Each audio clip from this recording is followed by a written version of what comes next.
Assalamualaikum warahmatullahi wabarakatuh. Di sini saya akan menerangkan tentang materi Mari berbagi dengan sesama, pelajaran ke-9.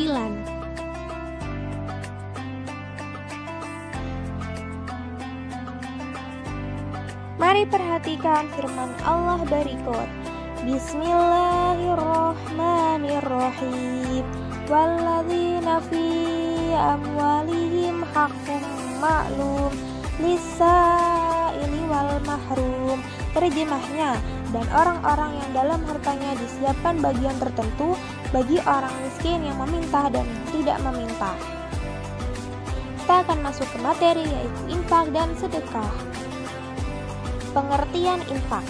Infak berasal dari kata anfaqo yang artinya keluar. Infak adalah mengeluarkan harta benda secara sukarela setiap kali memperoleh rezeki sebanyak yang dikehendaki. Lalu tujuan infak merupakan ungkapan rasa syukur atas nikmat Allah Subhanahu wa Ta'ala yang diterima, lalu sebagai ibadah yang mengandung hikmah dan manfaat yang besar, lalu modal pembangunan ekonomi umat, dana pembangunan sarana dan prasarana umat, dan sebagai sumber dana untuk menolong kaum duafa. Selanjutnya yaitu pengertian sedekah. Sedekah artinya pemberian sesuatu kepada fakir miskin atau yang berhak menerimanya. Perbedaan yang mendasar antara sedekah dan infak yaitu infak hanya dalam bentuk uang atau materi, sedangkan sedekah lebih luas, boleh dalam bentuk benda ataupun bukan benda. Hukum sedekah pada dasarnya itu adalah sunnah, tetapi hukum tersebut bisa berubah sesuai dengan keadaan yang terjadi. Lalu menurut para ulama dalam pelaksanaannya sedekah dapat dibedakan menjadi 3, yaitu sebagai berikut. Yaitu yang pertama sedekah dengan hati, lalu yang kedua sedekah dengan lisan, lalu sedekah dengan perbuatan. Keutamaan infak dan sedekah. Kebajikan yang sempurna, pahala berlipat ganda, pahalanya terus mengalir, bisa menyelamatkan dari kebinasaan. Lalu manfaat infak dan sedekah yaitu yang pertama, rezekinya akan berlimpah, sakit jadi sehat, sulit jadi mudah, bisnis jadi lancar, menghapus dosa, menolak bencana, dicintai Allah dan manusia, didoakan malaikat, dan panjang umur.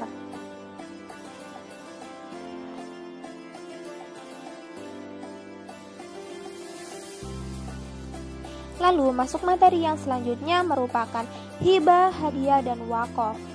Hibah artinya pemberian, baik berupa harta maupun uang.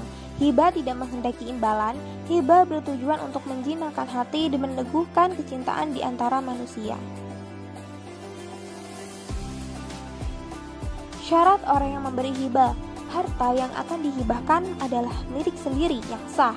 Penghibah bukan orang yang sedang dihukum, lalu penghibah merupakan orang dewasa, dan penghibah tidak dipaksa. Maka dalam ijab qabul harus dilandasi dengan keridhaan. Orang yang menerima hibah dan syarat barang yang dihibahkan. Orang yang menerima hibah harus hadir pada waktu diberi hibah. Apabila penerima hibah masih kecil atau gila, maka hibahnya diterima oleh walinya. Lalu harta yang dihibahkan harus ada dan merupakan harta yang bernilai. Materi yang selanjutnya yaitu adalah hadiah. Hadiah adalah suatu benda yang diberikan kepada orang tertentu karena penghormatan atau karena kasih sayang agar terwujudnya hubungan baik dan semata-mata untuk mendapatkan keridhaan dari Allah Subhanahu wa Ta'ala. Lalu wakaf.